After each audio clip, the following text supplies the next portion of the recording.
শিক্ষার্থী, আজকে আমি তোমাদের একটা মোস্ট ইম্পর্টেন্ট টপিক শেখাবো, যেটা হলো হাউ টু রিপ্রেজেন্ট ইয়োরসেলফ। তোমাকে নিজেকে কিভাবে প্রেজেন্টেশন করবা সামনে এসে। যে কোনো বিষয়ে আমাদের অনেক সময় কি বিভিন্ন অনুষ্ঠানে অথবা অনেক সময় ডায়লগ প্রেজেন্টেশন করতে হয় না?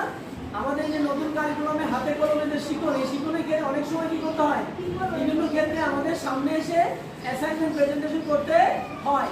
তো সামনে এসে আমরা কিভাবে কোনো প্রোগ্রামে অংশগ্রহণ করব, ক্লিয়ার? এট ফার্স্ট আমরা কি করব? এট ফার্স্ট আমরা আমাদের প্রথমে এসে সালাম দিব। কি দিব? সালাম। আমি বলি আসসালামু আলাইকুম, তোমরা ওয়ালাইকুম আসসালাম বলবা, ঠিক আছে? আসসালামু আলাইকুম। তাহলে প্রথমে এসে আমরা কি করলাম? সালাম দিলাম। তারপরে কি করব? যে আম হিয়ার বাই, বলো হিয়ার বাই। তোমার নাম? I am hereby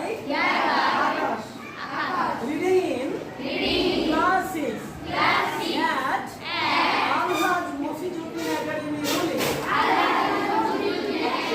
Monitora, Maheshpur। তাহলে আমি আমার কি বললাম? আসলাম, সালাম দিলাম, তারপর কি নিজের পরিচয় দিলাম। এবার কি বলবো? ডিয়ার লার্নার্স অথবা dear audience, dear sir and madam, now I am going to represent my assignment.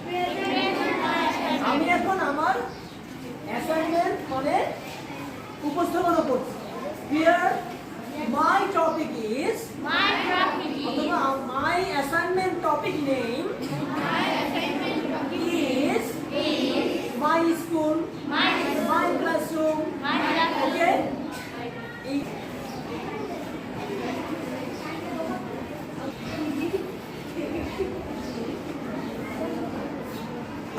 তাহলে আমরা কোনো অ্যাসাইনমেন্ট উপস্থাপন করব কিভাবে? প্রথমে কি করব বলতো? সালাম। বলো আসসালামু আলাইকুম।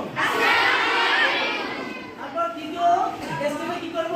আমি আমার পরিচয় দেব, যে I am hereby Mohammad Imamul Haque, okay? অথবা also reading in class 6 at Al-Haj Mofiduddin Academy। তারপর কি বলবো? Dear sir and madam, now I am representing my assignment. এখন আমি আমার পাঠ উপস্থাপনা করছি অথবা অ্যাসাইনমেন্ট উপস্থাপনা করছি।